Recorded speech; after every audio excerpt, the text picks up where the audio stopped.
సనత్ నగర్ నియోజకవర్గం ముద్దుబిడ్డ, పేద బడుగు బలహీన వర్గాల ఆశాజ్యోతి.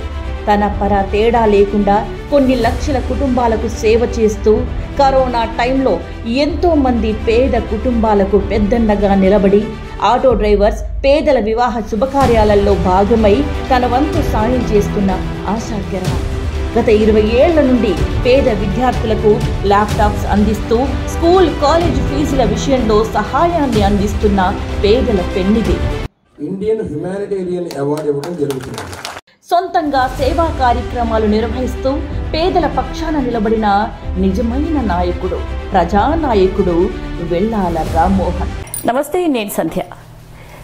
సనత్ నగర్ నియోజకవర్గ ప్రజలకు పండుగన్నా వేడుకన్నా, పేద బ్రాహ్మణులకి కష్టాలన్నా, పేద విద్యార్థులకి చదువులన్నా ముందుగా గుర్తొచ్చేది వెల్లాల రామ్మోహన్ పేరు. మరి సార్ని అడిగి ఈ సేవా కార్యక్రమాలు చేయడానికి గల మోటివ్ ఏంటి, తన టార్గెట్స్ ఏంటి, తన ఎయిమ్స్ ఏంటో తెలుసుకుందాం. సార్ నమస్తే అండి. నమస్తే అండి. సార్, సనత్ నగర్ నియోజకవర్గంలో చాలా మందిని నేను అడిగినప్పుడు ఏదైనా పండుగ వచ్చింది, వేడుక వచ్చింది అంటే ముందుగా మీ పేరే చెప్తున్నారు. ఎందుకు సార్? అంటే చాలా రోజుల నుంచి ఎవరికి కష్టం వచ్చినా, లేకపోతే ఎవరికి అవసరం ఉన్నా ప్రతి ఒక్కళ్ళకి ఎంతో కొంత నేను సంపాదించుకున్న దాంట్లో ఎంతో కొంత అట్లా పబ్లిక్కి ఇవ్వాలి. మేము కూడా చిన్నప్పటి నుంచి కష్టాల నుంచి వచ్చాం కాబట్టి ఆ కష్టాలు మనకి చేతనైనంత సాయం చేసి వాళ్ళ ద్వారా 10 మందికి సాయం చేయండి అని చెప్పి చెప్తూ వస్తున్నాను ఎన్నో ఏళ్ల నుంచి. సో అది రాను ఎట్లయితే నా ఇన్కమ్ పెరుగుతూ ఉందో ఆ ఇన్కమ్కి తగ్గట్టు కొంచెం సేవా కార్యక్రమాలు ఎక్కువ చేస్తూ ఉన్నాము. ఇంతకుముందు సోషల్ మీడియా అంత లేదు కాబట్టి అంత పబ్లిసిటీ ఉండేది కాదు. Only Sanath Nagar surrounding people ఇంతకుముందు హెల్ప్ తీసుకునేవాళ్ళు. ఇప్పుడు టోటల్ సిటీ కానీ, తెలంగాణ కానీ, ఆంధ్ర కానీ ఎక్కడైనా సరే ఎవరికి నీడు ఉన్నా సరే నాకు వీలైనంత సహాయం కాదు అనకుండా ఓకే నేను హెల్ప్ చేయాలని నిశ్చయించుకుని ఆ విధంగా చేస్తున్నాను. సరే, అంటే నేను అలా కష్టాలు చూస్తూ పెరిగాను అన్నారు కాబట్టి అసలు మీరు ఎక్కడ పుట్టారు, మీ కుటుంబ నేపథ్యం ఏంటి సార్? సో నేను చదువుకున్నది అంతా ఇక్కడే గవర్నమెంట్ స్కూల్, ఇక్కడ అషఫ్ కాలనీలో గవర్నమెంట్ స్కూల్ ఉంది. దాంట్లో గవర్నమెంట్ స్కూల్లో చదువుకున్నాను ఒక 3rd 4th క్లాస్ వరకు. దాని తర్వాత కొంచెం వేరే స్కూల్స్ అట్లా జాయిన్ అయ్యి మేము ఉండేది first IDPL colony, Indira Gandhi Nagar అని అక్కడ ఉండేవాళ్ళం. ఓకే. సో అట్లా మా ఫాదర్ చనిపోయిన తర్వాత మేము మా తాతయ్య, మా ఫ్యామిలీస్, మా బాబాయిలు అందరం కలిపి we are all came to Hyderabad. Okay సరే, ఓకే. ఈ సేవా కార్యక్రమాలు చేయాలి అనే ఆలోచన మీకు ఎందుకు కలిగింది? సేవా కార్యక్రమాలు చేయాలి అంటే నేను ఇంతకుముందు కాంగ్రెస్ పార్టీలో ఉండేవాడిని. మేబీ 2008లో నేను రాజశేఖర రెడ్డి గారిని చాలా దగ్గర నుంచి చూశాను. అంటే నేను ఆయన్ని కలవడం 2-3 టైమ్స్ అయినా కానీ ఆయన్ని చాలా క్లోజ్ అబ్జర్వ్ ఎవరు వెళ్ళినా స్టూడెంట్స్కి కానీ మళ్ళీ ఎవరైనా ఏ సహాయం కావాలన్నా ఆయన దగ్గరికి వెళ్ళిన వాళ్ళు రిటర్న్ రారు అని, వితౌట్ అది శత్రువు వెళ్ళినా కానీ వాళ్ళు హెల్ప్ చేసే పంపిస్తారు అని ఆ నైజంని చూసి నేను నేర్చుకున్నాను. మనం కూడా ఆయనని ఆదర్శంగా తీసుకుని వైఎస్ రాజశేఖర రెడ్డి గారిని ఆదర్శంగా తీసుకుని మనం కూడా ఎంత వీలైతే అంత సహాయం చేయాలి అని నేను ముందరికి వెళ్ళడం జరిగింది. ఇప్పుడు మీరు చెప్పిన దాని ప్రకారం మీరు పొలిటికల్గా ఒక వైఎస్ గారిని చూసిన తర్వాత సేవా కార్యక్రమాలు చేయాలి అనిపించింది. ముందు సేవ చేస్తూ పాలిటిక్స్కి వచ్చారా? పాలిటిక్స్లోకి వచ్చాక సేవలు చేయడం మొదలుపెట్టారు? సేవ చేస్తూ పాలిటిక్స్కి వచ్చాను, కానీ ఆయనని చూసి ఎక్కువ ఇన్స్పైర్ అయ్యాను. రాజశేఖర రెడ్డి గారిని చూసి అప్పుడు ఎవరైనా ఏదైనా చిన్న హెల్ప్స్ అడుగుతూ చేసేవాడిని అంతకు ముందర. దాని తర్వాత అది ఒక ఎయిమ్, ఒక మోటివ్గా పెట్టుకుని చేస్తూ వస్తున్నాను. ఓకే. మీరు వైఎస్ గారి తర్వాత జగన్మోహన్ రెడ్డి గారితో కూడా మంచి సాన్నిహిత్యం ఉంది. మీరు కుడిభూసంగా తనతో పార్టీ కార్యక్రమాల్లో కూడా పనిచేశారు. సరే, ఎలా ఉండేది తనతో ఎక్స్పీరియన్స్? ఎలా ఉండేది అంటే ఇప్పుడు మనం చాలా కేసులు కానీ మన ప్రతిపక్షాలు చెప్తున్నటువంటి మాట చాలా వింటూ ఉంటాం. జగన్మోహన్ రెడ్డి గారి నుంచి మీకేం తెలుసు? జగన్మోహన్ రెడ్డి గారు ఏ విధంగా అంటే నాకు ఒక సొంత అన్నలాగా అంత ఆప్యాయంగా ఉండేవాళ్ళు.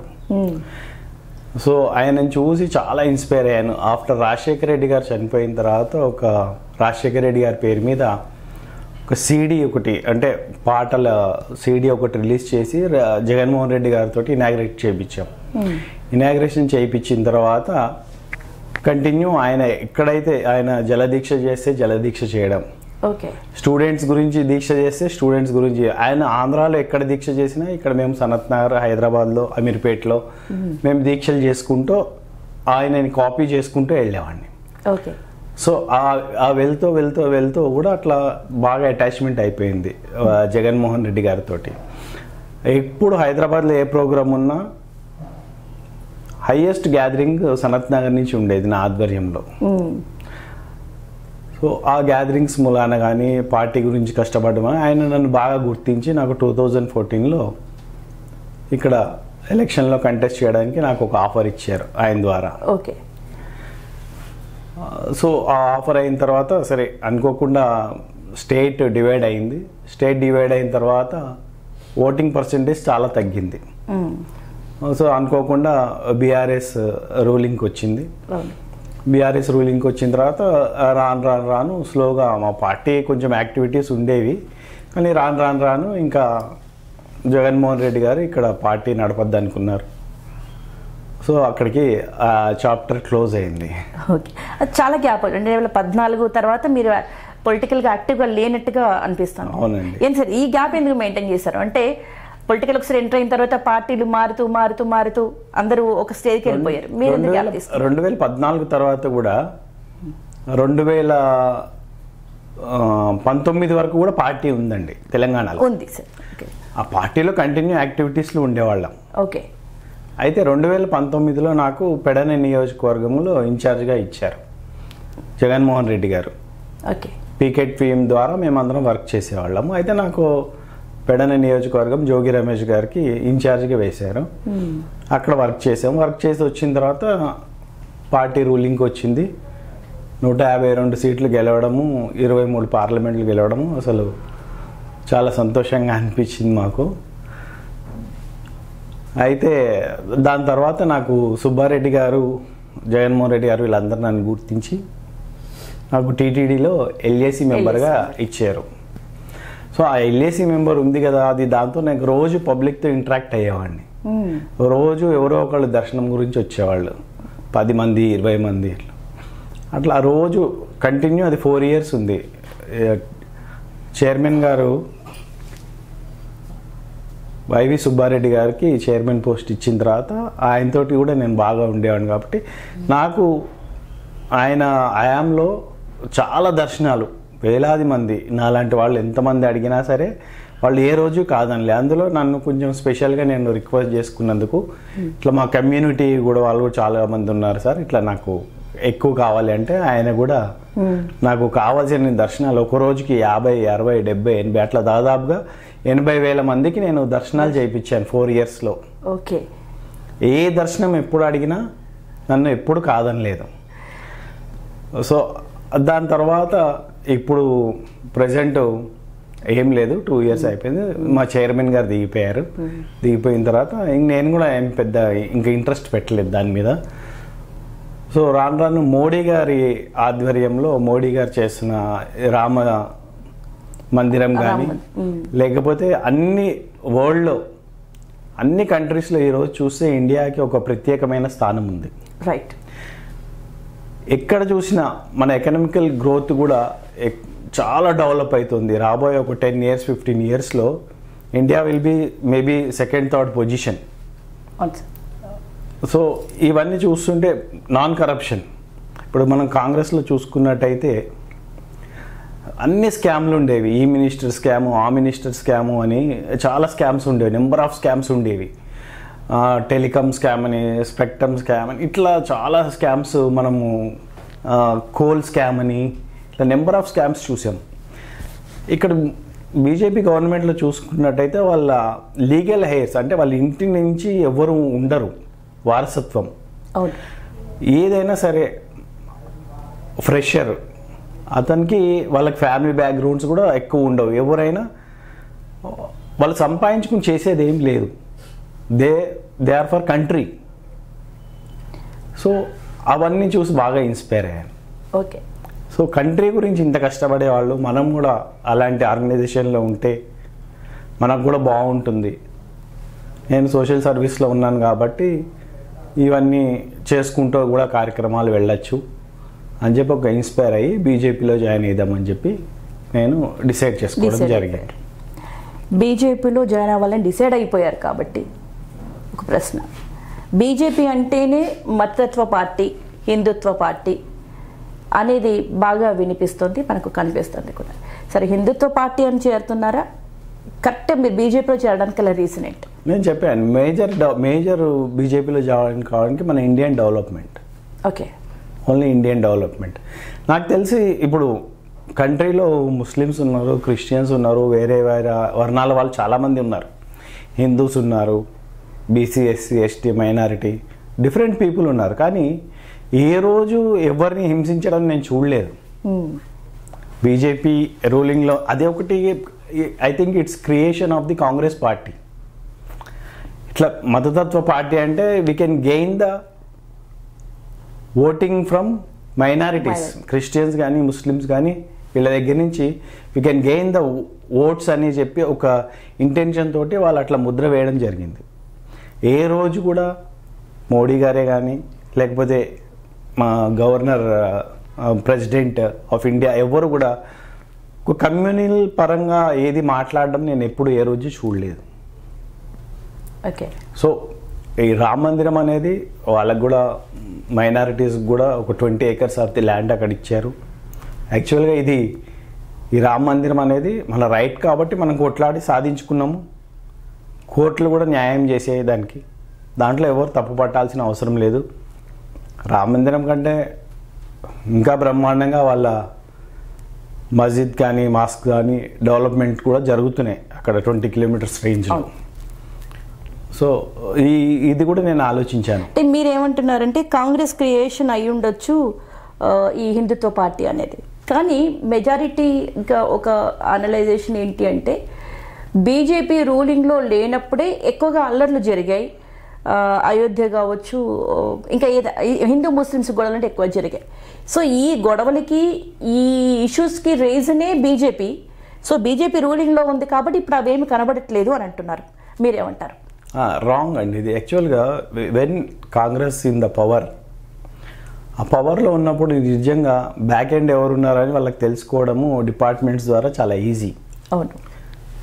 సో నిజంగా కనుక ఆ రోజు అయ్యి ఉంటే ఈ పార్టీకి వాళ్ళందరూ జైల్లో ఉండాల్సింది.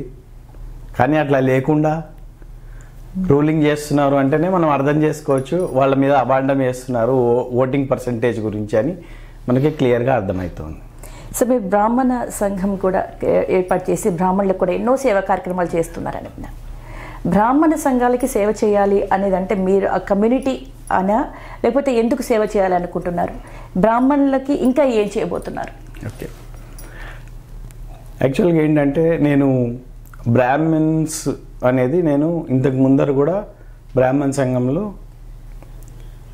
చిన్న చిన్న పోస్టుల నుంచి నేను బ్రాహ్మణ సంఘం అధ్యక్షుడిగా ఎదిగాను, బ్రాహ్మణ సేవా సంఘ సమాఖ్య అధ్యక్షుడిగా ఎదిగాను. అంతకుముందు కూడా నేను మామూలుగా నా దగ్గరికి వచ్చిన వాళ్ళకి బీసీ, ఎస్సీ, ఎస్టీ, మైనారిటీ ఏ కులము మతము చూడకుండా, ఏ వర్ణం చూడకుండా ప్రతి ఒక్కరికి హెల్ప్ చేసుకుంటూ వెళ్ళేవాడిని. సో ఆ హెల్ప్ ఈరోజు కూడా నేను కంటిన్యూ చేస్తున్నాను. నాకు క్యాస్ట్ లేకపోతే అలాంటిది ఏమీ ప్రయారిటీ కాదు.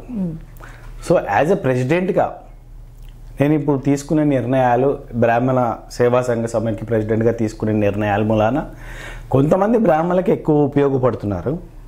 అంటే నేను స్టార్టింగ్ వచ్చేటప్పటికి ఒకళ్ళు ఇద్దరికి హెల్ప్ చేసేవాడిని. ఈరోజు నా హెల్పింగ్ ఆఫ్ పర్సంటేజ్ పెరిగింది. ఇయర్లీ 300, 400, 500, 600 అట్లా ఇయర్లీ మేము హెల్ప్ చేసుకుంటూ వెళ్తున్నాం. దాంట్లో ఎప్పుడైతే బీసీ, ఎస్టీ, మైనారిటీస్ కానీ ఎవరైనా ఉన్నారో వాళ్ళు కూడా పర్సెంటేజ్ వాళ్ళది ఒక 100-200 పీపుల్ ఉంటే బ్రాహ్మణ్ కమ్యూనిటీ ప్రెసిడెంట్గా నాకు ఎక్కువ వస్తాయి కాబట్టి, తెలంగాణ మొత్తానికి ప్రెసిడెంట్ కాబట్టి వాళ్ళకి ఎక్కువ హెల్ప్ చేయడం జరుగుతుంది. ఓకే, అంతకుమించి వేరేది ఏం లేదు. మీరు తిరుపతిలో ఎల్ఐసి మెంబర్గా 2 టర్మ్స్ చేస్తున్నారు కదా. ఇప్పుడు తిరుపతి దర్శనం అంటేనే అదొక పాలిటిక్స్ లాగా అయిపోయింది. మీరు అక్కడ కమిటీలో వర్క్ చేశారు కాబట్టి ఏంటి సార్ ఈ కాంట్రవర్సీలు ఏంటి? తిరుపతి యొక్క పవిత్రతని కోల్పోతుంది, ఈ గవర్నమెంట్ వచ్చిన తర్వాత తిరుపతిలో చాలా అన్యాయాలు దారుణాలు జరుగుతున్నాయి, ప్రసాదంలో క్వాలిటీ తగ్గింది, ఇలాంటి మనం చాలా కాంట్రవర్సీ వింటూ ఉంటాం. అంటే దర్శనాలు కూడా ఒక పాలిటిక్స్ లాగా ఒక బిజినెస్ లాగా అయిపోయిందని వింటూ ఉంటాం. మీరు అందులో మెంబర్గా ఉన్నారు కాబట్టి దగ్గరగా చూశారు కాబట్టి మీ అనుభవం ఎలా ఉండేది? నా దగ్గరికి చాలా మంది వచ్చేవాళ్ళు దర్శనం, దాదాపుగా 80,000 మందికి దర్శనం చేయించాను అన్నాను కదా. ఏ రోజు కూడా అసలు ఆ టాపిక్ అనేది లేదు. ఓకే, ఫైనాన్షియల్ టాపిక్స్ అని కానీ లేకపోతే అయితే ఒక్కొక్కరు మేనేజ్ చేయడంలో కొంచెం డిఫరెన్సెస్ ఉంటాయి. ఇప్పుడు భూమన కరుణాకర్ రెడ్డి గారు చైర్మన్గా ఉన్నారు, అంతకు ముందర వైవి సుబ్బారెడ్డి గారు ఏంటంటే ఆయన ఒక హెడ్గా, పార్టీకి హెడ్గా ఉండేవాళ్ళు. జగన్మోహన్ రెడ్డి గారి బాబాయ్ కాబట్టి ఆయనతో ఎక్కువ మంది పబ్లిక్ ఇంటరాక్షన్ ఉండేది. ఆ ఇంటరాక్షన్లో ఆయన ఎక్కువ మందికి దర్శనాలు చేయించేవాళ్ళు. అయితే భూమన కరుణాకర్ రెడ్డి గారికి వచ్చేటప్పటికి భూమన కరుణాకర్ రెడ్డి గారు నాకు పరిచయం, కానీ ఆయనకి నేను పరిచయం లేదు. సో నేను ఆయన దగ్గర ఎక్స్పెక్ట్ చేయాల్సింది ఏమీ లేదు. ఓకే, సో అట్లా రూమర్స్ తప్ప వేరే విధంగా ఏం లేవు. తిరుపతి కోల్పోయేది ఏం లేదు, దాన్ని ముట్టుకున్న వాళ్ళు ఎవరైనా నాశనం అయిపోతారు. తిరుపతి ఏ రోజైనా ఆ భగవంతుడి ఆశీస్సులతోటి అందరం చక్కగా ఉంటాం. తిరుపతి ఇంకా కూడా దినదిన అభివృద్ధి జరుగుతూనే ఉంటుంది. ఇంకొక ప్రశ్న కూడా అడుగుతాను నేను. ఇప్పుడు జగన్మోహన్ రెడ్డి హిందువులకి వ్యతిరేకం, తను క్రిస్టియను, హిందూ పండుగలు కూడా తను చెయ్యడు, ఎక్కడ కూడా హిందూ ప్రసాదం కూడా తీసుకోడు అనేది విపరీతంగా ట్రోల్స్లో మనం వింటూ ఉంటాం. మీరు దగ్గరగా ఉన్నారు కాబట్టి నిజాలేంటి? ఏ రోజు కూడా ఆయనకి అసలు క్యాస్ట్ ఫీలింగ్ అనేది నాకు అనిపించలేదు. అంటే మీరేమో బ్రాహ్మణు, తనేమో నాకు అదే చెప్తున్నాను. నాకు ఏ రోజు కూడా క్యాస్ట్ ఫీలింగ్ అనేది అనిపించలేదు. ఆయన క్రిస్టియన్ అనే ఫీలింగ్ కూడా నాకు అనిపించలేదు. ఓకే, ఆయన అంత బాగా ఉంటారనమాట అందరితోటి. నిజంగా ఈరోజు నేను ఆయన క్రిస్టియన్ అంటే కూడా నేను నమ్మలేను. ఓకే, ఆయన అన్ని గుళ్ళకు వెళ్తారు చక్కగా, అన్ని దేవుళ్ళని. లాస్ట్ ఇయర్ కూడా శివరాత్రి రోజు ఆయన శివుడికి పాలాభిషేకం కూడా చేయడం జరిగింది. ప్లస్ ఎక్కువ వైజాగ్ స్వామీజీ గారి దగ్గరికి వెళ్తూ ఉంటారు. సో అట్లా ఉన్నవాళ్ళు అక్కడికి వెళ్ళరు కదా, ఓన్లీ వాళ్ళ చర్చ్ వరకే వాళ్ళు అట్రాక్ట్ అయి ఉంటారు. కానీ ఏ రోజు కనిపించలే ఎక్కువ హిందూ దేవుళ్ళని ఆయన హిందూ టెంపుల్కి వెళ్ళినంతగా ఏ రోజు చర్చికి వెళ్ళడం సంవత్సరానికి ఒక రోజు మనం చూస్తాం. అంతే. మీరు ఇప్పుడు బీజేపీలో చేరాలని డిసైడ్ అయిపోయారు. మరి ప్రస్తుతానికి కాంగ్రెస్ గవర్నమెంట్ రూల్ చేస్తోంది. ఈ గవర్నమెంట్ ఎలా ఉంది? వచ్చి దాదాపు 62-63 రోజులు అవుతుంది. కాంగ్రెస్ గవర్నమెంట్ ఫామ్ అయిన తర్వాత ఎలా ఉంది? అదే అండి, కాంగ్రెస్ గవర్నమెంట్ నేను అనుకోవడం, కాంగ్రెస్ గవర్నమెంట్కి ఓటు వేసేటప్పుడు జనాలు కొంచెం ఆలోచించి ఉంటే బాగుండేది అనిపిస్తోంది. నా పర్సనల్ ఒపీనియన్. అంటే నేను చాలా మందిని చూస్తుంటా కదా, చాలా మంది వైట్ రేషన్ కార్డు వాళ్ళు లేని వాళ్ళు ఉంటారు. అవును, చాలా మంది వీళ్ళందరికీ స్కీమ్స్ ఏం లేవు అనేటప్పటికి నాకు బాధ అనిపించింది. రైట్, వాళ్ళు 6 స్కీములు ఇస్తా అన్న రోజు నాకు హ్యాపీ అనిపించింది. పాపం పేదవాళ్ళందరూ బాగుపడతారు. సిలిండర్ 500కే దొరుకుతుంది, లేకపోతే రేషన్ ఫ్రీగా దొరుకుతుంది, లేకపోతే ట్రాన్స్పోర్టేషన్ ఇప్పుడు లేడీస్కి కానీ ఉమెన్స్కి కానీ వీళ్ళకి ఫ్రీ ఉంది. అది ఒకటి హ్యాపీ. ఇట్లా చూసుకున్నట్టయితే 6 పథకాలలో మిగిలిన 5 పథకాలు వచ్చి వాళ్ళకి వైట్ రేషన్ కార్డు లేకపోతే ఏది అందదు. సో అది చాలా అందరికి వైట్ రేషన్ కార్డు ఉండాలని లేదు. చాలా మంది నా దగ్గరికి పేదవాళ్ళు వస్తారు, వాళ్ళకి రేషన్ కార్డు ఇవ్వరు సరిగా. ఇప్పుడు వాళ్ళు రేషన్ కార్డు కూడా కండిషన్స్ ఉన్నాయి కదా సార్. 20,000 దాటకూడదు శాలరీ. 20,000 శాలరీ. ఇప్పుడు మినిమం ఎవరైనా మనకి 20,000 ఒక ఫ్యామిలీలో, లేకపోతే వాళ్ళకి రెంట్ ఏం కట్టుకుంటారు? 5,000-6,000 రూపీస్ 10,000 రెంట్ ఉంటుంది. వాళ్ళు ఏం తింటారు? వాళ్ళ పిల్లలు ఏం చదువుకుంటారు? వాళ్ళ ఫీజెస్ ఏం కడతారు? ఒకవేళ మెడికల్ ఎక్స్పెన్సెస్ అయితే వాళ్ళు ఏం చేసుకోగలుగుతారు? సో ఇది కొంచెం నాకు బాధ అనిపించింది కాంగ్రెస్ గవర్నమెంట్ మీద. సో దాన్ని రెక్టిఫై చేస్తే బాగుంటుంది. బీఆర్ఎస్ గవర్నమెంట్ ఇప్పుడు కేసీఆర్ వాళ్ళు అంటున్న మాట ఏంటంటే ఇంకా ఈ గవర్నమెంట్ ఉండదు, కూల్చేస్తాం, తొందరగా కూలిపోతుందని చెప్తున్నారు. మీ అభిప్రాయం ఏంటి? నా అభిప్రాయం ఈ రోజుకి ఏం అవ్వకపోవచ్చు. మేబీ ఒక 3-4 ఇయర్స్ తర్వాత పబ్లిక్ కాన్ఫిడెన్స్ లూజ్ అయిన తర్వాత నెక్స్ట్ టర్మ్ రాదేమో అని నాకు ఒపీనియన్. మళ్ళీ కాంగ్రెస్ రాకపోవచ్చు. కానీ ఈ 5 ఏళ్లలో మరి రాష్ట్రం ఎంతవరకు డెవలప్ అవ్వచ్చు? రాష్ట్రం అంటే మొత్తము ప్రస్తుతం అయితే అప్పుల మీద ఉంది. టోటల్ 4 లక్షల కోట్లు పైన అప్పు ఉంది రాష్ట్రానికి. సో అది తీర్చడానికే చాలా టైం పడుతుంది. దాన్ని మళ్ళీ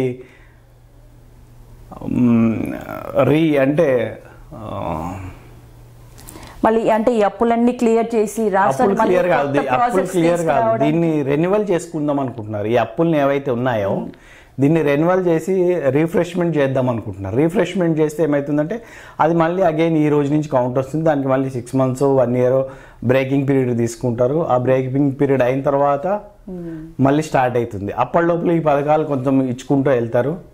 ఇచ్చుకుంటూ వెళ్ళి కొంతమందికి ఇవ్వలేరు, కొంతమందికి ఇస్తారు. అట్లా కండిషన్లో ఆఖరికి వచ్చి బీఆర్ఎస్ గవర్నమెంట్, అది కాంగ్రెస్ గవర్నమెంట్ ఫెయిల్ అవుతుంది నెక్స్ట్ ఎలక్షన్కి అని నా ఒపీనియన్. ఇప్పుడు మోదీ గారు కూడా చాలా సంక్షేమ పథకాలు ఇస్తున్నారు. తెలంగాణ రాష్ట్రంలో రైతులకు కూడా చాలా వరకు అందుతున్నాయి. కానీ ప్రచారం చేసుకోవడంలో బీజేపీ వెనకబడిందా లేదా ప్రజలకు అవగాహన ఉంది అంటారా? ఏమంటారు? ప్రజలకు అవగాహన లేదండి. ఇక్కడ ఏదైతే స్టేట్ గవర్నమెంట్ త్రూ ఏవైతే స్కీమ్స్ వెళ్తున్నాయో సెంట్రల్ గవర్నమెంట్వి, దాన్ని స్టేట్ గవర్నమెంట్ పాపులర్ చేసుకుంటుంది కానీ సెంట్రల్ గవర్నమెంట్ పాపులర్ చేసుకోలేకపోతుంది. రైట్. సో అది ఆ అవేర్నెస్ ఎప్పుడైతే, అంటే ఇంకా నేను ఆలోచించలేదు అనుకుంటున్నాను బీజేపీలో ఉన్న మేధావులు.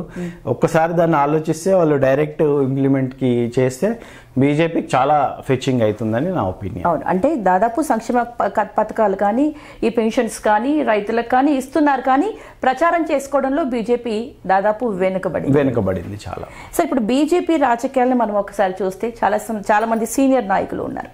అంటే మీ ప్రస్తావన ఎలా ఉండబోవచ్చు, మీ ప్రయాణం ఎలా ఉండబోవచ్చు అనుకుంటున్నారు? నాకైతే నేను చెప్తాను కదా మేడం, నా మెయిన్ మోటో ఏంటంటే మోడీ గ్యారంటీ, మోడీ ఎవ్రీథింగ్ అన్నట్టు ఈరోజు జరుగుతోంది. అదేవిధంగా పాపం వాళ్ళు అన్నీ కూడా చేస్తూనే ఉన్నారు. ఎవరు పేదవాళ్ళకి ఇప్పుడు అయితే 5 lakhs అయితే ఏదో ఆరోగ్య స్కీమ్ కానీ, లేకపోతే ఇప్పుడు 29 రూపీస్కే రైస్, సోనా మసూరి రైస్, ఇట్లా చూసుకుంటూ ఉంటే దేశం ఎంతో, ఇప్పుడు బుల్లెట్ ట్రైన్స్కి వెళ్తున్నాము. అన్ని దేశాల్లో చూసుకున్నట్టు అంటే మన దేశము ఇప్పుడు మన చుట్టుపక్కల పాకిస్తాన్ కానీ, బంగ్లాదేశ్ కానీ, ఇంకే చిన్న చిన్న కంట్రీస్ ఉన్నాయో అవన్నీ వాళ్ళకి ఒకరోజు పెట్రోల్ ఉండదు, ఒకరోజు డీజిల్ ఉండదు, ఒకరోజు ఫుడ్ ఉండదు. ఈ విధంగా వాళ్ళు చాలా ప్రాబ్లమ్స్లో ఉన్నారు. సో ఇంతకుముందు కాంగ్రెస్ పార్టీలో ఉన్నప్పుడు కూడా చాలా ప్రాబ్లమ్స్ ఉండేవి, మనకి ఇంత గ్రోత్ ఉండేది కాదు. ఈరోజు ఎవ్రీబడి ఎఫోర్డ్ అనమాట. ఈరోజు దేశాల్లో ఒక గుర్తింపు ఉంది ఇండియా అంటే. అవును, మొన్న కూడా ఇజ్రాయెల్ దగ్గర అక్కడ బోర్డర్ వార్ అయినప్పుడు ఎంత చక్కగా తీసుకొచ్చారంటే ఇండియన్స్ని అసలు. మరి అప్పుడు కూడా ఏ క్యాస్ట్ చూడలేదు, ఏ కమ్యూనిటీ ఆల్ ఇండియన్స్ని బ్యాక్ తీసుకొచ్చారు. ఒక్కరు కూడా చనిపోయారని చెప్పి మనం వెళ్ళే ఇండియన్స్. సో ఇంత బాగా మోడీ చేస్తున్నారు, ఇది చాలా గ్రేట్. సో ఇలాంటి వాళ్ళు దేశానికి కావాలి తప్పకుండా, మోడీ లాంటి వాళ్ళు. సో ఇట్లా అయితే మన ఇండియా కూడా ఎక్కడికో చాలా ముందరికి వెళ్తుంది. ప్లస్ అంతేకాకుండా కరోనాలో మనం చాలా వ్యాక్సినేషన్ చాలా మందికి ఫ్రీ ఇచ్చారు. ఎవరెవరికి ఫ్రీగా కావాలో గవర్నమెంట్ హాస్పిటల్స్లో ఇచ్చి ప్రతి ఒక్కరికి 3 vaccines ఫ్రీ ఇచ్చారు. ఇంకా అంత 3 vaccines ఇచ్చిన కంట్రీ ఏదైనా ఉంది అంటే ఇండియానే. మీ కోవిడ్ టైంలో కూడా మీరు చాలా యాక్టివ్గా ఉన్నారు, కొన్ని వేల మందికి సహాయ సహకారాలు అందించారని విన్నాను. అవునండి సార్, ఎలా సాధ్యమైంది? ఇప్పుడు మా దగ్గర కూడా ఒక్కొక్క రోజు టైంకి ఫండ్స్ ఉండవు. ఏదైతే మార్కెట్లో గుడ్ విల్ ఉందో 100 kgs of rice, 100 quintal rice పంపించండి అంటే 100 క్వింటాల్ రైస్ పంపిస్తారు. ఇన్ని కందిపప్పు పంపించండి అంటే పంపిస్తారు. ఇంత ఆయిల్ పంపించండి అంటే పంపిస్తారు. మంత్లీ పేమెంట్ లాగా చేయొచ్చు, లేకపోతే 1 week 10 days ఇవ్వచ్చు. సో ఆ విధంగా ఆ టైంలో మా దగ్గర కూడా ఇమ్మీడియట్గా క్యాష్ లేనప్పుడు కూడా మాకు షాప్ వాళ్ళు బాగా సపోర్ట్ చేశారు. తర్వాత వాళ్ళకి పేమెంట్ చేయడం జరిగింది. ఆ విధంగా దాదాపుగా మేము ఫస్ట్ కోవిడ్ పీరియడ్ ఎన్ని రోజులు ఉందో అన్ని రోజులు మేము కంటిన్యూగా ఫ్రీ రేషన్ ఇచ్చాము. ఇక్కడ కంటిన్యూగా బయట టేబుల్ ఒకటి వేసేసి 3-4 tables వేసి ఒక లైన్ లాగా సిస్టమేటిక్గా ఫామ్ చేసి డిస్టెన్స్ మెయింటైన్ చేసి మాస్క్ అది పెట్టించుకున్న వాళ్ళకి కంటిన్యూ మేము రోజు సర్వీస్ చేసాము. అంతేకాకుండా ట్రాఫిక్ డ్యూటీస్ కానీ ఎవరైతే మెయిన్ రోడ్స్ మీద డ్యూటీస్ చేస్తున్నారో పోలీస్ డిపార్ట్మెంట్ వాళ్ళకి, జిహెచ్ఎంసి వాళ్ళకి కూడా మేము రోజు water bottles, cool drink bottles కానీ, మజ్జిగ బాటిల్స్ కానీ, బటర్ మిల్క్, లస్సీ ఇలాంటివి కూడా చాలా మేము చేసాం సర్వీస్. సో అంటే ఈ చుట్టుపక్కల రేడియస్లో మేబీ ఒక 5-6 కిలోమీటర్స్ రేడియస్లో మేము డిడ్ సర్వీస్. అంటే ఇలా చూస్తే మీరు కోవిడ్ టైంలో కావచ్చు, ఇటు మీ కమ్యూనిటీ విషయంలో కావచ్చు, ఇలా పేదవాళ్ళకి మీకు ఎంత వీలైతే అంత సేవా కార్యక్రమాలు చేస్తూ వెళ్తూ ఉన్నారు. దాంతోపాటు సంవత్సరానికి 200 నుండి 300 మంది విద్యార్థులకి ఫ్రీగా ల్యాప్టాప్స్ ఇవ్వడం కానీ, స్కాలర్షిప్ ఇస్తారని కూడా విన్నాను నేను సార్. సరే, దీనికి ఇలా చేయాలని ఎందుకు అనిపించింది? దీని వెనకాల మీ ఆశయం ఏంటి? ఇప్పుడు మేజర్గా స్టూడెంట్స్కి ఎందుకు చేయాలనుకున్నామంటే అండి, ఒక స్టూడెంట్ బాగా చదువుకుంటే వాళ్ళ ఫ్యామిలీకి గ్రోత్ ఉంటుంది. వాళ్ళ ఫ్యామిలీలో పేరెంట్స్ కొంతమంది అంటే నా దగ్గర సర్వీస్ తీసుకోవడానికి వచ్చిన వాళ్ళు ఎవరైతే ఉంటారో వాళ్ళ బ్యాక్గ్రౌండ్ చాలా పూర్ ఉంటుంది. సో ఆ స్టూడెంట్ ఎవరైతే చదువుకుని పైకి వస్తాడో ఆ స్టూడెంట్ ఫస్ట్ పేరెంట్స్కి మంచి ట్రీట్మెంట్ కానీ, లేకపోతే మంచి ఫుడ్ కానీ ఇవ్వగలుగుతాడు. లేకపోతే వాళ్ళ సిస్టర్స్కి కానీ, బ్రదర్స్ కానీ ఎవరైతే యంగర్ ఉంటారో వాళ్ళకి అన్ని విధాలుగా ఉపయోగపడతాడు. అంతేకాకుండా మేము ఇచ్చేటప్పుడే చెప్తాం, 10 మందికి మేము ఏం ల్యాప్టాప్ డొనేట్ చేసినా, లేకపోతే స్కాలర్షిప్ డొనేట్ చేసినా 10 మందికి మీరు కూడా సహాయం చేయండి. తర్వాత మీ లైఫ్లో ఫస్ట్ జాబ్ జాయిన్ అయిన తర్వాత మీరు ఒక 10 మందికి మీకు వీలైనంత హెల్ప్ చేయండి. మేజర్గా స్టూడెంట్స్కి చేయండి అని చెప్తాం. ఎందుకంటే వాళ్ళ మూలాన చాలామందికి ఉపయోగం ఉంటుంది కాబట్టి, వాళ్ళ ఫ్యామిలీకే కానీ బయట వాళ్ళకి కానీ. అందుకనే స్టూడెంట్స్కి ఎక్కువ ప్రయారిటీలో తీసుకున్నాం. సార్, మీరు ఇలా వచ్చిన డబ్బులు వచ్చినట్టుగా సేవా కార్యక్రమాలు, దానాలు, ధర్మాలు చేస్తూ పోతున్నారు. మీ ఫ్యామిలీ సపోర్ట్ మీకు ఎలా ఉంటుంది? మా ఫ్యామిలీ సపోర్ట్ బాగుందండి. నన్ను ఏ రోజు ఎవరు క్వశ్చన్ చేయరు ఎందుకు చేస్తున్నావు ఇట్లా అని. అదే అబ్జెక్షన్స్ ఉంటాయి కదా సార్ జనరల్. అలాంటి ఈ రోజు వరకు అయితే ఎలాంటి సింగిల్ అబ్జెక్షన్ కూడా లేదు.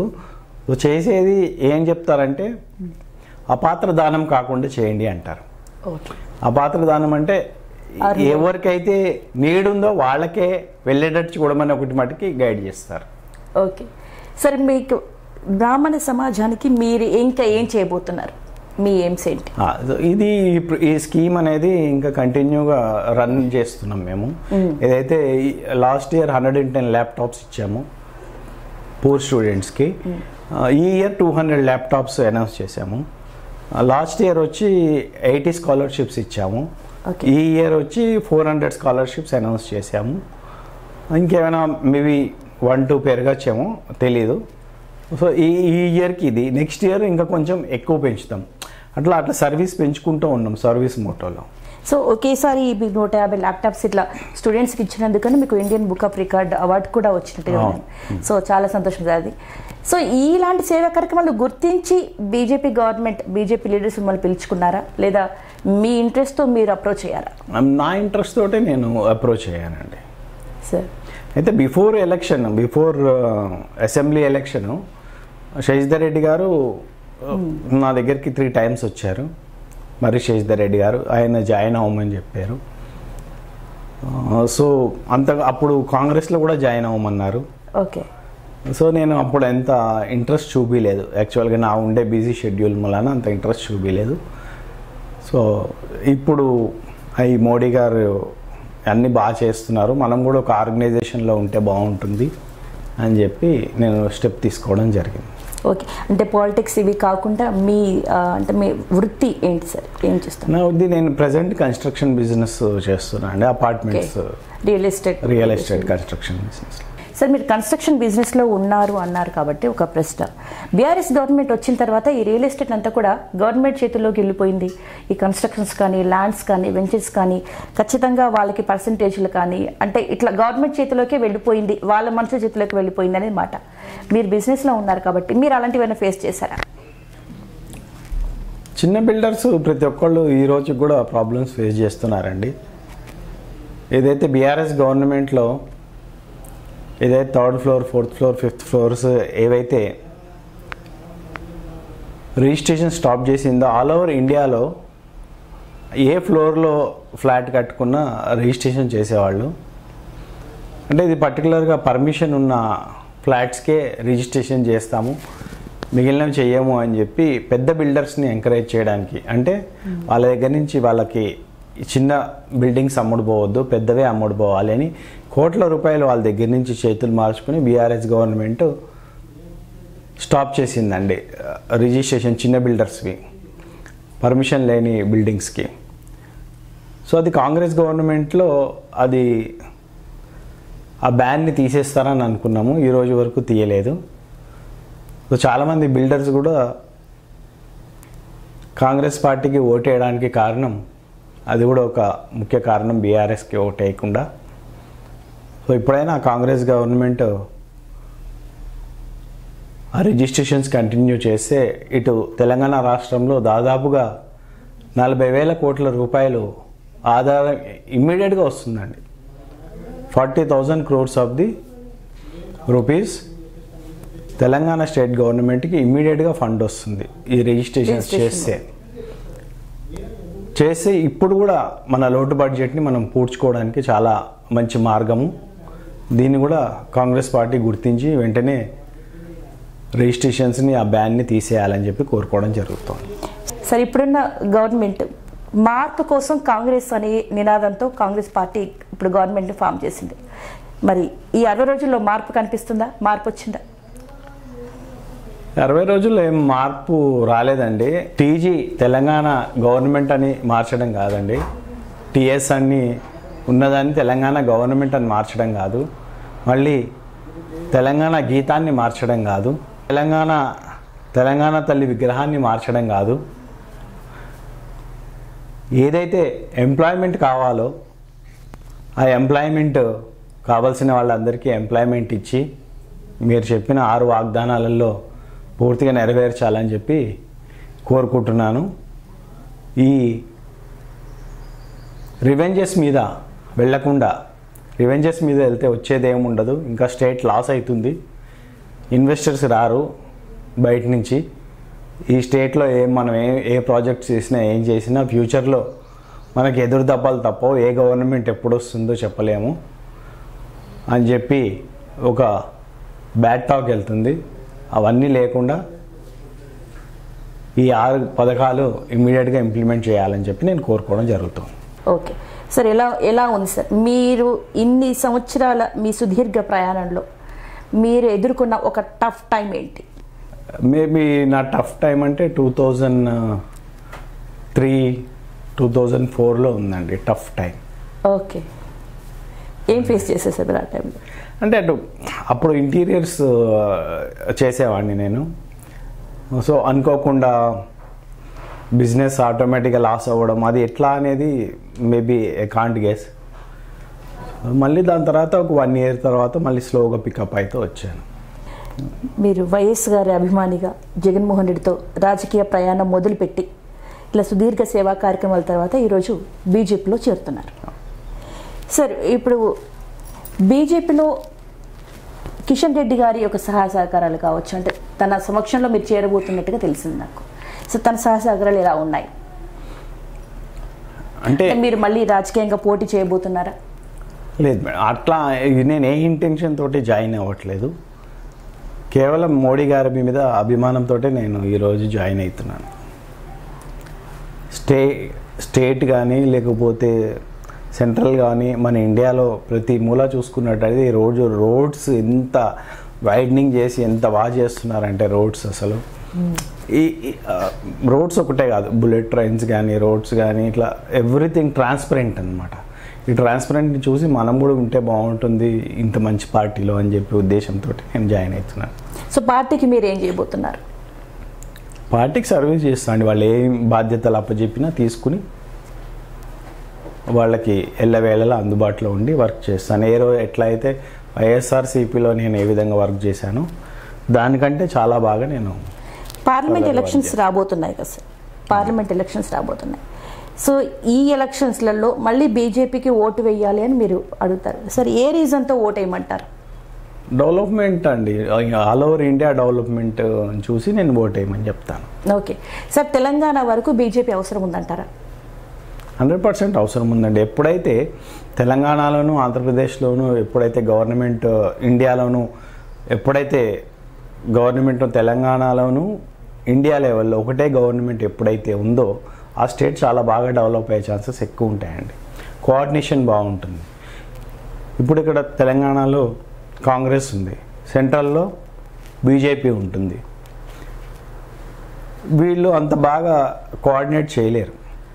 ఓకే, అది సో అదే ఒకటే గవర్నమెంట్ ఉంటే they can bring more funds to state. Okay, కానీ బీజేపీ పార్టీ ప్రాంతీయ పార్టీలకు వ్యతిరేకం, ప్రాంతీయ పార్టీలను ఎదగనివ్వదు అనే మాట ఉంది సార్, మీరేమంటారు? అది అబ్సల్యూట్ బీజేపీ పార్టీ అని కాదండి, ఏ సెంట్రల్ గవర్నమెంట్లో ఏ పార్టీ ఉన్నా ఏ స్టేట్కి ఆ స్టేట్లో ఉండాలి అని చెప్పి కోరుకుంటారు తప్ప ఈ స్టేట్లో మా పార్టీ ఉండకూడదు అని కోరుకోవడానికి లేదు కదా. ఓకే, ఎవరి పార్టీ సిద్ధాంతాలు వాళ్ళవి. ఆ పార్టీలో కూడా మేము ఉండాలి, స్టేట్లో ఉండాలి, సెంట్రల్లో ఉండాలని కోరుకుంటారు ఎవరైనా. సో ప్రాంతీయ పార్టీలకు అగేనిస్ట్ అంటే ఇప్పుడు బీఆర్ఎస్ పార్టీని అదే విధంగా బీజేపీ టార్గెట్ చేసింది, బీఆర్ఎస్ ఓడిపోవడానికి కూడా బీజేపీ హస్తం ఉంది అనేది అంటూ ఉంటారు, మీరేమంటారు? తెలంగాణ వరకు అది అట్లాంటిది ఏమి ఉండదండి, అది రాంగ్. అది అంటే అసెంబ్లీ ఎలక్షన్లో బీజేపీతో కలిసే బీఆర్ఎస్ ప్రయాణం చేసింది ఇండైరెక్ట్ గా అని అంటారు కదా. లేదండి, అలాంటిది నాకైతే అనిపించలేదు అట్లా ప్రయాణం చేసినట్టు. రాష్ట్రంలో బీజేపీ పరిస్థితి ఎలా ఉండబోతుంది coming parliament elections? Coming parliament ఎలక్షన్లో మోర్ దెన్ 10 to 12 ఈజీగా నేను గెస్ చేస్తున్నా అండి బీజేపీకి వస్తాయని చెప్పి పార్లమెంట్లో. ఓకే, ఆల్ ఓవర్ ఇండియాలో కూడా నాకు 400 రీచ్ అవుతుంది అని చెప్పి నా అంచనా బీజేపీకి. అంటే జనరల్గా ఇప్పుడు అందరూ అలాగే అంటున్నారు సార్, అంటే బీజేపీ అలాగే ఎక్స్పెక్ట్ చేయడంలో తప్పు లేదు, కానీ కాంగ్రెస్ మాత్రం మరి రాష్ట్రంగా కొద్దిగా డెవలప్ అవుతూ వస్తుంది. ఈరోజు తెలంగాణలో కూడా ఫామ్ అయిన తర్వాత ఇంకా నమ్మకంగా ఉంది. ఇక్కడ సోనియా గాంధీ కూడా తెలంగాణలో పోటీ చేయబోతుంది అనేటువంటి వార్తలు కూడా వస్తున్నాయి. రాహుల్ గాంధీకి మోదీకి గల సారూప్యత ఏంటి, డిఫరెన్స్ ఏంటి? ఇందులో రాహుల్ గాంధీ ప్రధానమంత్రి పోటీ అభ్యర్థి అయితే ఎలా ఉండబోతుంది? అదే అండి, ఇప్పుడు ఫ్యామిలీ బ్యాక్గ్రౌండ్ ఉన్న వాళ్ళు ఏమవుతుందంటే వాళ్ళ ఫ్యామిలీ గురించి ఆలోచించుకుంటారండి. ఇక్కడ మోడీకి ఆయనకి కంపేర్ చేసుకున్నట్టయితే రాహుల్ గాంధీ గారికి ఒక ఫ్యామిలీ ఉంది, ఒక చెల్లె ఉంది, ఒక బావ ఉన్నాడు. మేబీ రేపొద్దున మ్యారేజ్ చేసుకుంటారో నాకైతే తెలియదు ఎగ్జాక్ట్గా. రకరకాల వీడియోస్ షేర్ అయితే ఉంటాయి మార్కెట్లో. చేసుకుంటే ఆయనకు ఒక ఫ్యామిలీ ఉంటుంది. సో వాళ్ళ ఫ్యామిలీ గ్రోత్ చూసుకుంటున్నారు, కానీ ఇండియా గ్రోత్ చూసుకోవడము కేవలం బీజేపీలో ఎవరైతే బ్యాక్గ్రౌండ్ లేని వాళ్ళు ప్రైమ్ మినిస్టర్ అవుతారో వాళ్ళ ద్వారానే సాధ్యమని నా నమ్మకం. సార్, ఇప్పుడు బీఆర్ఎస్ ఏమో కుటుంబ పార్టీ అన్నారు, మరి కాంగ్రెస్లో కూడా ఇప్పుడు కుటుంబ పార్టీ కనిపిస్తుంది, అంటే తండ్రి తర్వాత కొడుక్కి కూతురికి సీట్లు ఇవ్వాలి అనేది కనిపిస్తుంది. అదే సెంట్రల్లో కూడా సోనియా తర్వాత రాహుల్ గాంధీ, ప్రియాంక గాంధీ ఇలా అందరూ వస్తున్నారు. మరి బీఆర్ఎస్ని ఎందుకు కుటుంబ పార్టీ అంటూ టార్గెట్ చేశారు సార్? అంటే ఏ రాజకీయం, ఇప్పుడు ఇది కూడా కుటుంబ పార్టీ అండి, కాంగ్రెస్ కూడా. ఏ రాజకీయమైనా ఎవరైతే పవర్లో ఉన్నారో వాళ్ళని ఎత్తి చూపడం కామన్ ఇది. ఓకే, ఇప్పుడు అదే విధంగా కాంగ్రెస్ వాళ్ళు బీఆర్ఎస్ని ఎత్తి చూపించారు కుటుంబ పార్టీ అని. ఓకే, దాంట్లో కొంచెం సక్సెస్ అయ్యారు వాళ్ళు చూపించడంలో. ఓకే, ఇప్పుడు బీఆర్ఎస్ బీజేపీ పొత్తు అనేది వాస్తవమా కాదా? బీఆర్ఎస్ బీజేపీ పొత్తు అనేది వాస్తవం కాదండి. ఎందుకంటే ఆల్మోస్ట్ చాలా 18 ప్లేస్లలో ఈరోజు బీజేపీ 2nd ప్లేస్లో వచ్చింది మొన్న అసెంబ్లీ ఎలక్షన్స్లో. ఓకే, చాలా తక్కువ మార్జిన్స్ తోటి కూడా ఓడిపోవడం జరిగింది. సో అట్లా ఉండుంటే అలయన్స్లో ఒక్కళ్ళే పోటీ చేసేవాళ్ళు కదా, ఇద్దరు పోటీ చేసేవాళ్ళు కాదు. రైట్.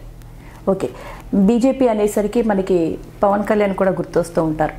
మరి ఏపీలోనేమో పవన్ కళ్యాణ్ మానసపుత్రుడు బీజేపీకి, తెలంగాణలో ఏమో జనసేన లేదు, మీరేమో జగన్మోహన్ రెడ్డి గారు అభిమాని, అక్కడేమో ప్రత్యర్థులు. సో ఇలా పాలిటిక్గా చూసుకుంటే తెలంగాణలో బీజేపీ జనసేన పొత్తుతో వెళ్ళింది. సో జనసేనని తెలంగాణలో మీరు ఆహ్వానిస్తారా? ఇన్ ఫ్యూచర్ పాలిటిక్స్లో రావచ్చు. ఇప్పుడు ఏదైనా అండి, ఇప్పుడు బీజేపీలో ఏదైనా, ఏ పార్టీలో అయినా కానీ, కాంగ్రెస్లో కానీ, BJP, BRS, TDP, YSRCP, any పార్టీలో కానీ ఎవరైతే బాస్ ఉంటారో వాళ్ళదే నిర్ణయం ఫైనల్ ఉంటుంది. ఓకే, సో అట్లా నేను బీజేపీలో జాయిన్ అయితే బీజేపీ వాళ్ళు అధిష్టానం ఏది నిర్ణయిస్తే దానికి కట్టుబడి ఉండాల్సిందే. ఓకే, సో 2014లో మీరు వైఎస్ఆర్సీపీ తరఫున పోటీ చేశారు. ఉద్యమంలో మీ పాత్ర ఉందా? ప్రత్యేక తెలంగాణ మీరు కోరుకున్నారా? తెలంగాణలో మేము కూడా మా పార్టీ నుంచి కూడా మా పార్టీ అధినేతకి చెప్పడం జరిగింది, తెలంగాణకి మనం సపోర్ట్ చేయాలి, ప్లస్ కొన్ని ఈవెంట్స్లో కూడా పార్టిసిపేట్ కూడా చేయడం జరిగిందండి. ఓకే సరే, ఈరోజు ఒక న్యూస్ నేను విన్నాను, హైదరాబాద్ రాజధానిగా ఉమ్మడి రాజధానిగా ఇంకా కొన్నేళ్లు ఇలాగే కొనసాగించాలి అనేది ఒక వైసీపీ లీడర్ ఒక ప్రతిపాదన తీసుకొచ్చారు. సార్, హైదరాబాద్ని ఉమ్మడి రాజధాని అయితే మీరు యాక్సెప్ట్ చేస్తారా? ఇప్పుడు యాక్సెప్ట్ చేయడానికి లేదండి ఉమ్మడి రాజధాని అని, ఆల్రెడీ అయిపోయింది. ఇక్కడి నుంచి చంద్రబాబు నాయుడు పీరియడ్లోనే మొత్తం అన్ని సర్దుకొని వెళ్ళిపోవడం జరిగింది, ఆఫీసులు అన్నీ ఖాళీ చేసి. సో అక్కడి నుంచి మనకి పోయింది, ఇంకా మళ్ళీ దాన్ని తిరిగి తెచ్చుకుని మనకి లాస్ అయ్యే పరిస్థితి లేదండి తెలంగాణలో. బీజేపీ తెలంగాణకి ఇచ్చే ప్రామిసెస్ ఏమై ఉండొచ్చు? బీజేపీ ఓన్లీ తెలంగాణ ఒకటే చూడదండి, ఆల్ ఓవర్ ఇండియా చూస్తుంది. ఓకే, ఇప్పుడు దాదాపుగా దగ్గర 18 కోట్ల చేంజ్, 18,30,00,000 మందికి గ్యాస్ కనెక్షన్స్ ఇచ్చారు.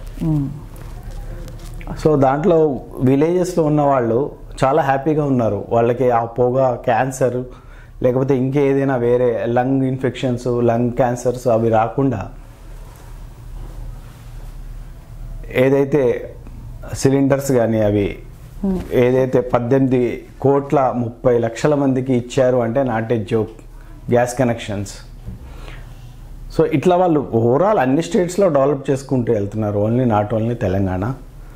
తెలంగాణకంటూ ప్రత్యేకంగా ఏమీ అవసరం లేదు, కానీ తెలంగాణలో మేము కోరుకునేది ఏంటంటే మనకి ఎక్కువ ఎంప్లాయ్మెంట్ కావాలి, ఎక్కువ నీళ్లు కావాలి అనేది మేము ఈరోజు కోరుకోవడం జరుగుతుందండి. తెలంగాణలో ఇంకా కొన్ని యూనివర్సిటీస్ కూడా మనకి, అంతేకాకుండా ఎంబీబీఎస్ అయిన వాళ్ళకి పీజీ కాలేజెస్ కూడా ఇంకా కొన్ని అనౌన్స్ చేసి వాళ్ళ సీట్స్ కూడా పెంచితే కూడా చాలా బాగుంటుందని చెప్పి మా కోరిక అండి. సార్, ఈరోజు మనం అసెంబ్లీ సమావేశాలు మనం చూస్తూ ఉన్నాం, చాలా వేడిగా నడుస్తున్నాయి, వాటర్ వార్ అనేది కొనసాగుతుంది. సార్, ఈ మేడిగడ్డలో అక్రమాలు అంటే కాళేశ్వరం ప్రాజెక్టులో అక్రమాలు జరిగాయి, మేడిగడ్డ ఆనకట్ట కుంగిపోవడానికి బీఆర్ఎస్ గవర్నమెంట్ కారణం అంటూ కాంగ్రెస్ చెప్తూ ఉంది. నిజంగా ఈ కాళేశ్వరంలో అక్రమాలు జరిగాయి అంటారా? ఈ ప్రాజెక్ట్ ఒక మోసపూరితమైందంటారా? మీరేమంటారు?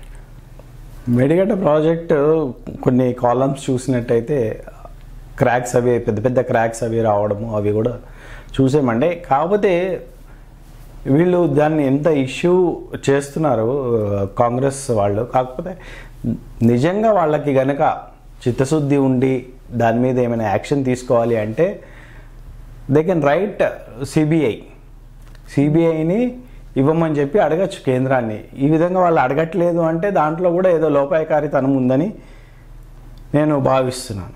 వాస్తవం అంటే వీళ్ళందరూ బస్సులు వేసుకుని వీళ్ళందరూ వెళ్ళి చూసే కంటే సిబిఐకి అప్పచెప్తే వాళ్ళకి నిజానిజాలని తెలుస్తాయి. సరే, ఇప్పుడు మన కృష్ణా జలాలు కూడా బీఆర్ఎస్ గవర్నమెంట్ వాంటెడ్లీ ఏపీకి తెలంగాణకి రావాల్సిన నీళ్లను ఏపీకి ఇచ్చేసింది, ఇక్కడ తెలంగాణ ప్రజలకి కేసీఆర్ మోసం చేశారు అనేది కేసీఆర్ లేవనెత్తుతున్నటువంటి కాంగ్రెస్ లేవనెత్తుతున్న మాట.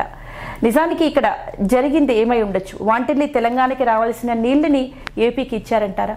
మేబీ ఇప్పుడు మనకి ఫ్లడ్స్ వచ్చినప్పుడు కానీ లేకపోతే రిజర్వాయర్ నిండినప్పుడు కానీ ఆ సర్ప్లస్ వాటర్ ఏదైనా ఉంటే ఇచ్చి ఉండొచ్చండి, అట్లా ఇవ్వడంలో ఏం తప్పులేదు. మన దగ్గర వాటర్ లేనప్పుడు ఇచ్చి ఉంటే మటుకి అది 100% రాంగ్, తెలంగాణ ప్రజలకి అన్యాయం చేసినట్టే. అట్లా మోర్ దెన్ వాటర్ ఉన్నప్పుడే ఇచ్చి ఉంటారని నా నమ్మకం. ప్రత్యేక తెలంగాణ రాకముందు తెలంగాణ, ఇప్పుడు తెలంగాణ ఏం డిఫరెన్స్ ఉన్నాయి? ఎక్కువ డెవలప్మెంట్ ప్రత్యేక తెలంగాణ రాకముందే మనకి ఉండేదండి హైదరాబాద్లో డెవలప్మెంట్. సో వాళ్ళందరూ వచ్చి ఇక్కడ ఇన్వెస్ట్ చేసేవాళ్ళు యాజ్ పర్ వెదర్. అది వెదర్ ఇప్పుడు ఆంధ్రాలో చూసుకున్నట్టయితే సమ్మర్లో మనం వెళ్ళి అక్కడ ఉండాలంటే చాలా కష్టం. అదే మనం తెలంగాణలో వీ కెన్ స్టే హ్యాపీలీ. అప్పుడు ఇన్వెస్టర్స్ ఎక్కువ వచ్చేవాళ్ళు. ఇప్పుడు మన దగ్గర ఇప్పుడు గ్రోత్ అవుతుంది, మళ్ళీ ఇన్వెస్టర్స్ అనేది గ్రోత్ అవుతుంది. ఈ గ్రోత్ కంటిన్యూ అయితే మళ్ళీ మన దగ్గర కూడా బ్రహ్మాండంగా ఉంటుంది. అట్లా చూసుకున్నట్టయితే తెలంగాణ స్టేట్ ఎప్పుడు మిగులు బడ్జెట్ ఉండేది. ఓకే, కానీ ఏవైతే వీళ్ళు ఫండ్స్ మిస్యూజ్ చేస్తున్నారో కరెక్ట్గా పేద ప్రజలకు వెళ్తే బాగానే ఉంటుంది. పేద ప్రజల పేరు చెప్పి ఏదైతే జేబులు నింపుకుంటున్నారో దాంతో తెలంగాణ మన లోటు బడ్జెట్లోకి వెళ్తుంది. దీన్ని కూడా కేంద్రము చూసి కట్టడి చేయాలని చెప్పి కూడా నా తరఫు నుంచి కోరుకుంటున్నాను. సార్, ఇప్పుడు మీరు రాజకీయంగా బీజేపీలోకి ఎంటర్ అవబోతున్నారు కాబట్టి మీ జీవిత ఆశయం ఏంటి సార్? అంటే రాజకీయంగానే ఇలా ఎదిగి పలానా స్టేజ్కి వెళ్ళాలి, ఎంపీ మినిస్టర్ కావాలి, ఇలా మీ ఏమేంటి? నా ఏం బీజేపీ తెలంగాణలో ఫామ్ చేయాలని ఒక ఏము, దాంట్లో నేను కూడా అసెంబ్లీలో ఉండాలని నా ఏం అండి. ఓకే. 2014 తర్వాత పోటీ చేస్తే మీరు మళ్ళీ గెలిచే ఛాన్సెస్ ఉన్నాయా? అంటే సనత్ నగర్ ప్రజలకి మీరు చేసిన సేవా కార్యక్రమాలు చూస్తే మీకు అలా అనిపించింది ఎప్పుడైనా, అయ్యో గ్యాప్ తీసుకోకుండా ఉండాల్సిందేమో అని? గ్యాప్ తీసుకున్నా కానీ నేను ప్రజలతో ఎప్పుడు దూరం అవ్వలేదు. ఇప్పుడు ఇంకా ప్రజలు నన్ను ఎక్కువ విశ్వసిస్తున్నారు ముందరికంటే. ఓకే. 2014లో విశ్వసించిన దానికంటే అప్పటికి ఇప్పటికీ 100 times డిఫరెంట్ ఉంది. అప్పుడు 1% నన్ను ప్రజలు విశ్వసించుంటే ఇప్పుడు 100% విశ్వసిస్తున్నారు. ఓకే. సో నాకు ఇదే కరెక్ట్ స్టేజ్ అనిపించిందండి. తెలంగాణ ప్రజలు, సనత్ నగర్ ప్రజలకు మీరు ఏం ప్రామిస్ చేస్తున్నారు? సనత్ నగర్ ప్రజలకి ఇప్పుడు చేసినట్టే ఇంకా మనం పొజిషన్లో ఉంటే ఇంకా ఎక్కువ మందికి హెల్ప్ చేయొచ్చు. నా ఎయిమ్స్ ఏంటంటే మంచి స్కూల్స్, కాలేజెస్ కట్టాలి, వాటిని మంచిగా రన్ చేయాలి. ఎడ్యుకేషన్ అది చక్కగా పేదవాళ్ళకి మంచి ఎడ్యుకేషన్ ఇవ్వాలి, వాళ్ళకి మెడికల్ ఫెసిలిటీ అది ఇవ్వాలి, మంచి హాస్పిటల్ అది నిర్మించి ఇవ్వాలి అని చెప్పి నా ఎయిమ్ అండి. సో సనత్ నగర్ ప్రజలు మీరు ఎప్పుడు పోటీ చేసినా మళ్ళీ యాక్సెప్ట్ చేయడానికి సిద్ధంగా ఉన్నారు. మీరు బీజేపీలో కూడా చేరితే మీకు మంచి భవిష్యత్తు ఉంటుందని మీరు అనుకుంటున్నారు. అవును సార్, ఇక్కడ చాలామంది సీనియర్స్, ఈటెల రాజేందర్ లాంటి వాళ్ళు కూడా ఇప్పుడు డల్ అవుతున్నటువంటి సమయంలో ఒక ఇంత భయం వేస్తుందా రాజకీయం అంటే? మీకు ఏ నమ్మకంతో? నేను ఇప్పుడు ఈటెల రాజేందర్ గారు ఉన్నారండి, ఆయన ఆల్రెడీ చాలా మినిస్టర్ చేశారు, చాలా పదవులు అనుభవించిన వాళ్ళు. సో నేను ఏ పదవి అనుభవించలేదు, ఏ దాంట్లోనూ నేను నిరుత్సాహపడక్కర్లే. ఓకే. ఎందుకంటే ఇప్పుడు వెళ్ళి నా ఏం రీచ్ అయిన తర్వాత నేను ఏం చేయలేకపోతే ఆ రోజు నిరుత్సాహపడాలి ప్రజలకి. రైట్. సో మీకు బీజేపీలో కూడా మంచి మీరు అనుకున్న భవిష్యత్తు ఉండాలని, మీరు అనుకున్న ఆశయాలు మీరు చేరుకోవాలని సనత్ నగర్ ప్రజలు మిమ్మల్ని పదే పదే మిమ్మల్ని ఆశీర్వదిస్తూ మిమ్మల్ని గెలిపించాలని మనస్ఫూర్తిగా కోరుకుంటున్నామండి. చాలా థ్యాంక్ యూ వెరీ మచ్.